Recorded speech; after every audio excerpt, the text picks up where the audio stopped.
Jay, go ahead, and then Jared, you can follow. Chaz, I'm writing an article about Encore, the agency that you have a deal with or through. What's your experience with Encore?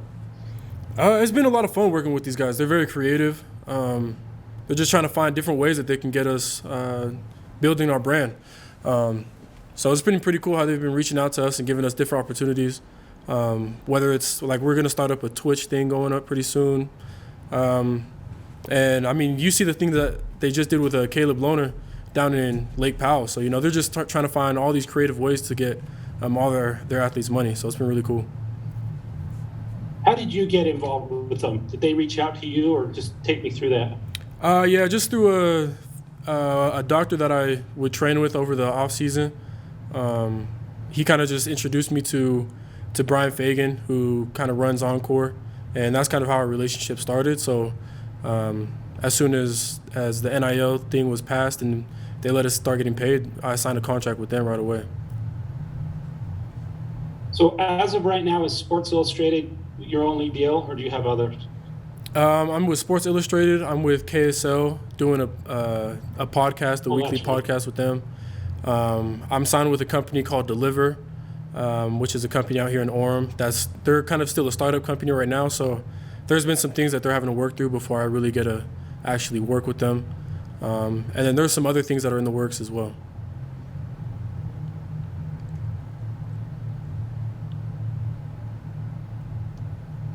Chaz, I'm just curious hearing you talk about all that. I imagine it between football and doing those things and doing, the social stuff and school. How do you manage everything? I thought it would be a lot harder, but they do a pretty good job at making sure that they work around our schedules. So any company that reaches out to us has to understand that, football and school and, our lives are going to come before that. So they handle it very professionally, and they make it very manageable for us to do those deals and, kind of meet the standards that they want us to meet. Just one more thing to add to the list, I guess, for you guys. Yeah, just one more thing. Let's talk about getting ready for this game. You've been on a lot of road games, and, Logan's a fun place to play. The crowd's right there on top of you, really. What do you do to prepare personally, and how much do you enjoy going into a hostile setting? I love it. I love going into – the more hostile the environment, the better for me. That kind of just brings out a different competitive side to me, in my opinion. Especially up at Utah State, their fans like to talk a lot.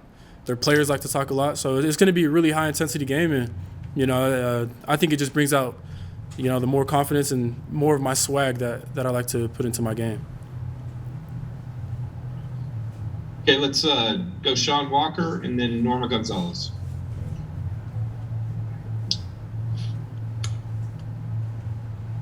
Yes, that's almost exactly what I was going to ask you, was about that crowd up there, and how much of because we asked the guys this yesterday and got kind of a mix of responses. How much of a rivalry is this BYU-Utah State rivalry, and is it maybe a lot bigger for some of you guys who kind of grew up here on the Wasatch Front?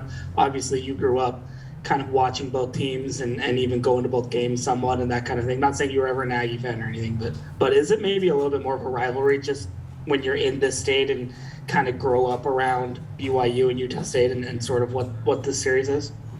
It's always going to be called a rivalry. I mean, we're trying to win all of our in-state games as well as Boise State. And so, those are kind of the teams that, are kind of pointed out by more specifically the media and fans.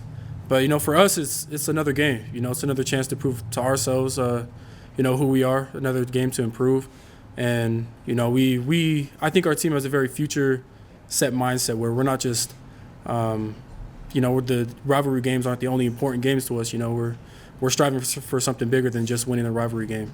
So I think that our mindset right now is kind of just, stick to our thing, focus on the game that's coming up, and just take it day by day.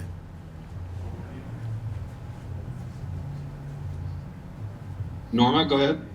Yeah, Chaz, sort of along the same lines. How would you describe, I mean, you already talked about it a little bit, but how would you describe USU fans? Like, can you get more specific on just like where you'd rank them in the list of like opponents' fans and whatnot?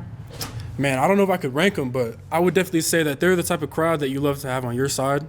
That's a crowd that, they love talking to the players. They love getting rowdy. I remember back in 2019 when pregame they were doing all these different chants, man, trying to get in all of our heads. And, their team was talking too. It got pretty heated with the team. So, I would say for Utah State, I bet that's a fun crowd to have behind their back. And, as an opponent, it's a fun crowd to quiet down. So I think that's pretty much my mindset going into that game. Yeah, and are you guys doing anything differently during practices to prepare for this hostile crowd? Like I know Villanova last week was practicing with leaf blowers to kind of try to simulate crowd noise. Are you guys doing anything crazy like that? No. I think playing in the Vail Edwards Stadium is a perfect prep for that. The stadium has been electric for the last 3 weeks in a row. So I think as far as crowd noise and all of that, I think we've been able to adapt and been able to kind of grow as a team and learning how we need to communicate and play with a loud environment.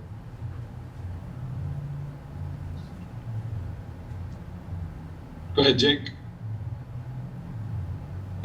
Chaz, I just wanted to ask you about your guys' play in the defensive secondary so far this year. How would you evaluate how you guys have done? I'm always going to be really hard on how we played as a secondary. I think we've left a lot of plays on the field.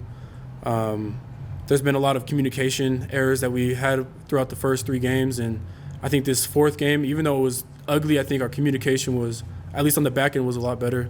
And so I'm actually really excited to see this next week. I think we're going to have a lot of things polished, and I think we'll do a lot better this week. We saw you move up into more of, I'd call it a hybrid linebacker role against USF. Is that something you've been working on for a while now, or was that just kind of a one-time deal? It was just something that I stepped into this week. But this offseason, I prepared for everything. I trained to play corner, safety, and linebacker. So I was working with multiple different trainers trying to get right with that. So I feel like it wasn't really too hard for me to step up and learn that position. We got time for one more question. Sean, go ahead. Chaz, I accidentally remuted myself after my last one, so I apologize. But I just wanted a really quick follow-up about I think you guys in Utah State play for maybe the most underrated rivalry trophy in America in that Wagon wheel. It's a pretty cool trophy. What was your first experience with that wheel? And I'm trying to get a sense from different players about how heavy that thing is. Like, could you ever maybe try to lift it up by yourself, or how heavy is it? I wouldn't even want to try. I remember I got a little glimpse of it last time we went up there in 2019, and that thing is heavier than it appears, man. That thing it's a pretty dense little wagon wheel, so it's heavier than people would expect.